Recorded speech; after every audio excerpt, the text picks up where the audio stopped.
Okie doke. Today we are going to teach you how to braise Wagyu beef. Wagyu beef. Okay. Exciting. We got a really nice looking chuck roast here. Got a little bone in. That's going to be nice for the braise. Going to put some flavor in there. Maybe some of this marrow is going to come out into the braise. So what is a braise, Chef Tyler? It's a moist heat cooking method for longer cook, tougher muscles. Tougher muscles, to break where it you gotta down, break right? down the muscle structure, right? Cool. We're talking the moving parts. We're talking Yeah. shoulder pieces, tails, tongues, The back end. cheeks, brisket, like all the pieces of the animal that move a lot that create that crazy, Yes. intense protein structure. So you can do you gotta break. ossobuco. You gotta break. Yeah, totally. Okay. Shanks, all that stuff. Yeah, you gotta break it down. You're right. Okay, cool. So I'm gonna give it a fairly aggressive salting. So you're just gonna salt this. So kind of step one is salt your beef. Yep. And you got a little hot pan ready, huh? Yeah. Hot pot. Hot pot. Got it on a medium high. Okay.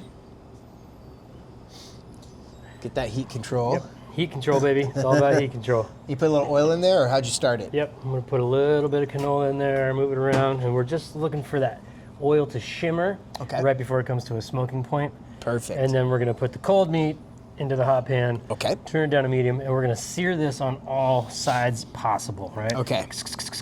So when we do that, what we're doing is creating a crust, which is searing in all the juices. Yes. Right? Yeah. And the juices that do come out are gonna create a little crispy, crunchy, beefy yum yum on the bottom of the pot. Oh, right. And that's where we're gonna start to build our foundation of our sauce that Build we're your gonna sauce. braise in, right? Okay.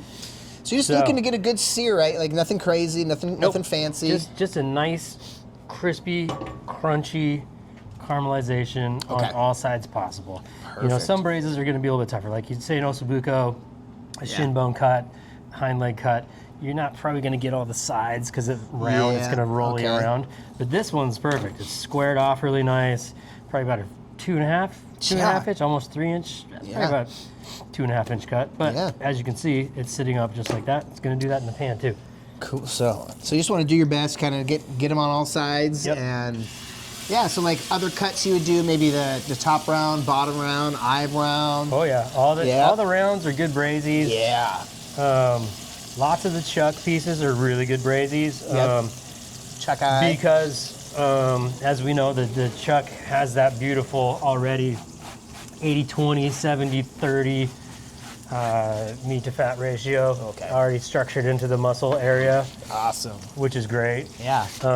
Where you talk about some leaner cuts on the rear end, the rounds and top rounds, bottom rounds, whatever's your rumps. But we're talking Wagyu.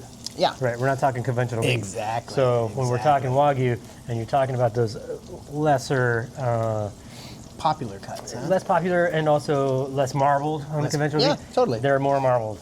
Yeah. More, like exponentially more marbled. Yeah. So that's going to be where your conventional beef with those leaner cuts tendency to be dry because there's not enough fat in it. Totally, right? Yeah. But with this.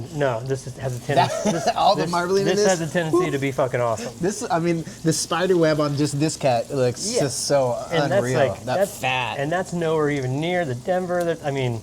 Gorgeous, dude. That's a good looking cut, man. Yeah. So you could probably a few minutes on each side, just really try to seal that in. Probably 2-3 minutes, just moving it around. Okay. And there's nothing else in the pan, just some oil? Just a little bit of oil. Yeah. Easy peasy. Cool.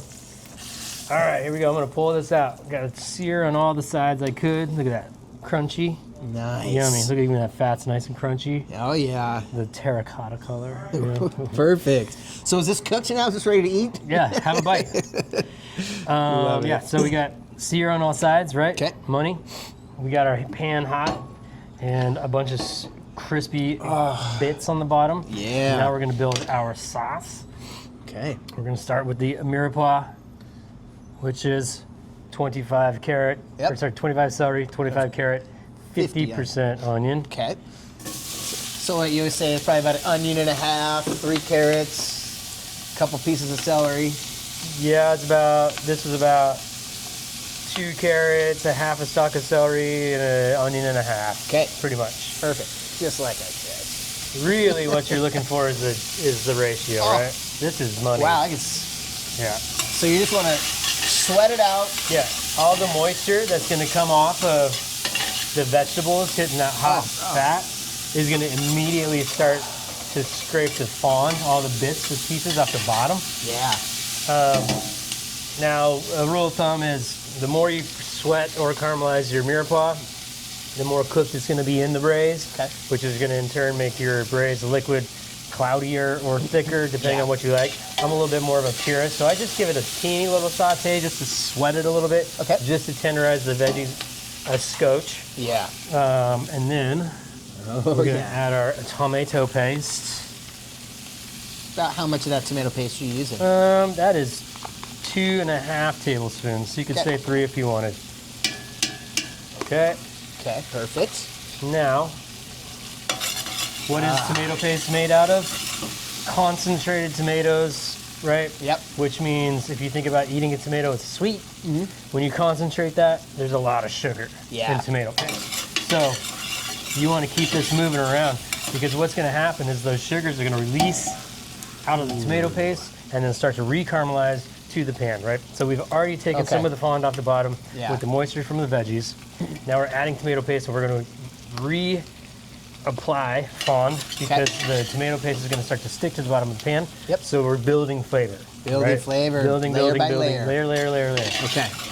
Okay, so we get that caramelized, start to get a little, you got 2-3 minutes in the pan, starting to get some caramelized tomato bits to the bottom of the pan. Yep. I'm gonna throw some garlic cloves in there. Oh yeah. 2, 4, 6, 8, 10, 11, 12. 10-ish. Yep. I like garlic. You I like like the garlic. onions. Yeah. We'll move those guys around, keep this going. Just kind of keep it moving. I use a stainless steel spoon on a stainless steel pan. You can use a wood spoon if you want, but that way you can just scrape the bottoms off. Yeah. Okay, we got that going. Now we're going to deglaze with about 2 cups of lovely Cabernet Sauvignon of the Washington local. You gotta have a little local wine, huh? Yep. Hear that bubble? Yeah, I do. All right, so what does deglazing do? So deglazing is exactly what we just did with the moisture in the vegetables, and then we reapplied fond to the bottom of the pan with the tomato paste, so it's starting to get all sticky on the bottom again. Deglazing with the red wine is moisture, which is going to then take all the bits that you just built onto the bottom of the pan off again. Perfect. Right? It's gonna add a little flavor too, that wine flavor. All I'm looking for is a bubble all the way through. Right? It didn't take very long. Nope. And I'm on like a medium-high heat.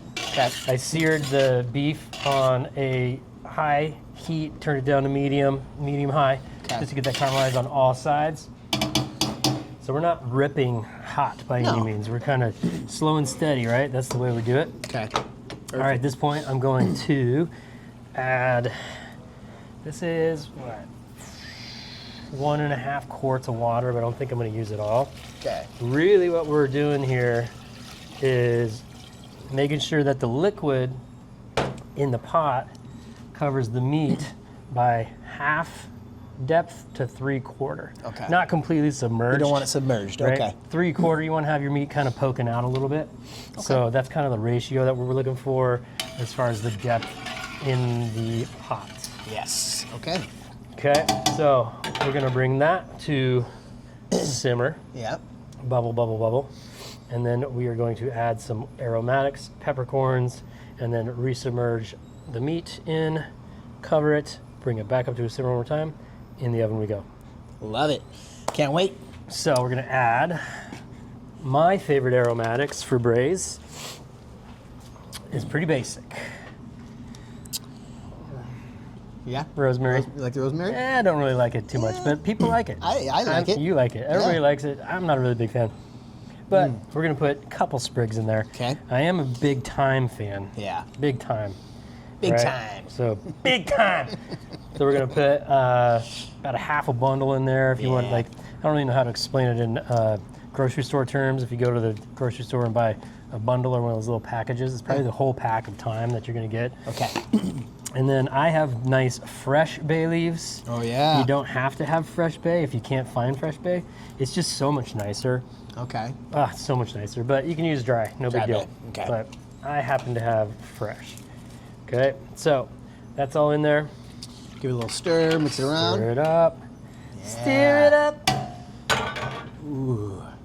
You can smell that just Pretty immediately. Money. That's yeah. pretty money. All right, Yeah. so we're getting to a simmer now. wanna do peppercorns now? Yeah, I forgot my peppercorns. Oh, love it. Tablespoon peppercorns. Okay. There we go. Done. Don't forget. Now we're Don't ready. forget your peppercorns. Yep. Now we're ready. Now we're ready. We're going to We're at a simmer here, right? simmer. Perfect. And then we're going to return beef to pan. Uh-huh. And you like to move it around? I kind of like to move it around, just make sure that you don't have a ton of mirepoix sitting underneath it. Okay. Kind of get that one on the bottom of the pan. Yeah. And that's perfect right there, halfway up. So Yeah, that looks great. that was, what, 2.5 quarts of water and 2 cups of red wine. Okay. You can always add a little bit more if you Yeah, don't you can add feel- more water, right? Yeah. Yep, so bang, there you go. Cover it. That's it. Cover it in the oven. We're gonna go 350, 375, and we'll check it about every 2 hours. Yep. Tip, when you're checking, you're gonna pull this out, shut the oven door so you're not letting all the heat out of your oven. Yes. 2 towels, mitts, oven mitts, whatever you got, onto your burner, whatever. And when you open to check, Yes. you open this way because it's gonna be steaming like a, Yeah. and that steam burn is nasty. Yeah, so you don't So want that this steam way, burn. and then go. Perfect. And Good then you tip. check, right? Okay, also, braises are long cook, right? Yes. Depending on the size of the muscle and the structure of the muscle, whatever, these are low and slow and long cooks. Okay. So ideally, this is a 24-hour gig. Okay. Oh, You really? can do it in the morning and finish it at night if you really want to, if you kind of really plan your day about it. Yeah. But for me, I'm gonna put this in the evening and probably pull it out in the morning. Okay. Cool your braise in the Cool. liquid always. Always cool your meat in the liquid Yes, because yes, if you yes. pull it out, all the steam, you're gonna have dry meat. Okay. So ideally, you cook it, cool it, depending on how you want to organize your meal or your day or your next day. Yeah. Then you pull it out of the fridge and you can take some of the excess fat because it's all solidified on the top. Yeah. And pull your meat out, strain it, put your meat back in, slowly warm it up, Slowly and warm it then up. you're good to go. Okay. Right? So this isn't like, hey, let me start it at noon, ready by 6 kind of thing. It won't be cooled properly. It won't be yeah. strained properly. It's almost the old mindset of making soup. Like if I make Yeah. a soup today, I want to let it sit overnight and eat it tomorrow. Okay. Because all the vegetables, all the aromatics, all the spices are going to bloom as it cools and does all that. Like you're just going to build more flavor. Yeah. Okay. Understood. Okay, let's get it in the oven.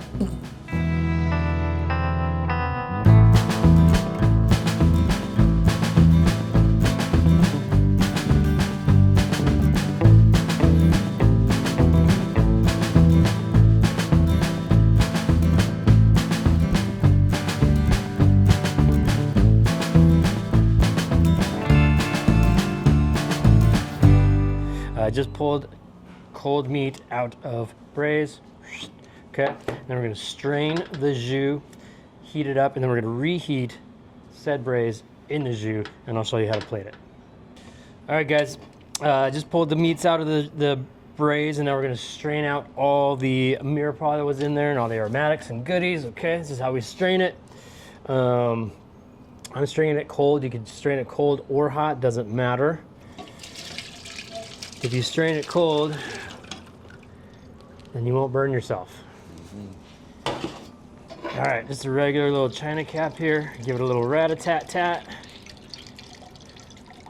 What could they Just- use at home? Just to get this, any kind of strainer at home, little mesh strainer, noodle strainer, anything, just to get all the big chunks of mirepoix and stuff out of there. All right. All right, we're gonna discard that. You're gonna feed it to your pigs or your chickens if you got them. Okay, now we're gonna heat this braise up. Bring it to a simmer. And we're gonna put the meat back in the braise to get the meat nice and tender. or get it heated up all the way through, and then I'm gonna show you how to plate it. Okay, so we just strained our braise. This is a beautiful chuck roast from the Double D Farm in Indiana. So excited. So what do you got now, Tyler? You just strained your braise. You're reheating it, right? Strain my braise. Yeah. And am reducing it down to the viscosity that I like. Okay. Which is thickish. Thickish, and you want like a low simmer here? Yep, Or? low simmer, and Perfect. I just returned the meat to the braise. Okay. Should only take about 15-20 minutes just to heat the meat through because the meat is already cooked, correct? It's been cooking, it's been cooled. Yep, exactly. Right? So at this point, we're gonna take these luscious chunks of this chuck out. That was a beautiful chunk of zab on that roast right there. Man, this is a good looking roast, yeah. That was a big boy too. It was pretty large. And this is my favorite way, other than doing like a roast, like a pot roast. We're gonna turn this into a ragu. Okay. That's my favorite. So at this point, I'm gonna take, if you don't have the chef hands like I do, Yep. you're gonna use 2 little tongs, right? Probably Pull it want apart. to use tongs. Yep. It's a little bit warm Look at that, just crumbles. because this has been reheating for about 15 minutes It already. crumbles. So look at It's that. It just falls perfectly apart. braised. Go ahead and pat myself on the back for Yeah, that. you did a good job. You did a good job. I like keeping bigger chunks like that too. Yeah. Big old chunks. And at my house, we put this over pasta. Ah, yeah. My kids, they love it, dude. Oh man. If kids are happy and dad's happy, that's a You're good. pretty win-win at my house. You know, I'm Look gonna at- go just with look at some meat that. and vegetables. That's what I'm going with, man. You're just gonna have a big bowl of meat. big bowl of meat and some veggies. Yeah. Just, All right. you know, in Look- my 40s, that's what I got to do. That's the best thing. You're 40? Almost. Jeez, dude. Look at this. Thought you were a man. spring chicken. Hey, you know, early right. 40s, I am a spring chicken, bro. So I'm gonna take a couple Oh, yeah. ladles Okay. of this jus, and as you can see, That's a nice, perfect consistency as far as I'm concerned. thickness. You reduced it Right? quite a bit. Yeah, Yeah. it's almost, I reduced it almost by half. Yeah. How long did that take? About another 20 minutes. Yeah. Yeah. So 20 minutes reduced, and then another 15 in the jus Dude. to reheat everything. Look at that. That steaming pile of chuck roast. Dude. Wagyu chuck roast. Look at that. That's money. I like what Double D does, man. The Double D Ranch. They do an F1 to full blood program, and Look at that. this looked amazing, dude. This looked Bro. amazing. That's crazy yummy. That's crazy yummy right there. Yeah. Go ahead and I mean, ragu, a lot of people use the chuck roast, or they use the top round or the bottom round, and a lot of it is going to come out a little bit dry yep. because it's conventional beef. Wagyu. We're talking about Wagyu. It's a whole different It's a program. different story, man. This is just like Bro, I could eat that melting. every day. So No. freaking good. Another thing that you could do right there, Yeah, I'm gonna get it. I would probably not add my tomato paste. And I'd use a little bit more beef stock in this braise. And it would be killer birria tacos. Ooh. Right? So sub tomato paste, beef broth. Beef broth, yeah. Okay. Killer birria. Oh Yum. I bet. Anything, Yeah, that anything shredded beef. I remember when I was a kid, and the first time my parents took me to a Mexican restaurant, yeah. and I was just gonna order crispy tacos or whatever. course, 'cause, right. Like I'm a kid, and they asked me if I wanted ground beef or shredded, and I didn't know the difference, and I ordered shredded, and it changed my life. And I was probably like, Oh. I must have been like 11 or 12. Oh, yeah. And I was like, I'm never having ground beef again, dude. Shredded beef is where it's at. This dude. This is the is bomb. Legit. Yep. No, dude. There we yeah. go. Nice, Beautiful job. Nice. Thank you. Yeah, Vicky. Flavors Double D. insane. So dope. Like I said, that's such a great cut to use for this kind of braise. If it's a big one, it's gonna be really hard to grill. You could smoke it, of course, but a beautiful braise that's gonna feed 4 people. Easy. Or us. But Yeah. yeah, normally it would feed about 4 people. That's great, man. Good Beautiful. stuff, man. Wow.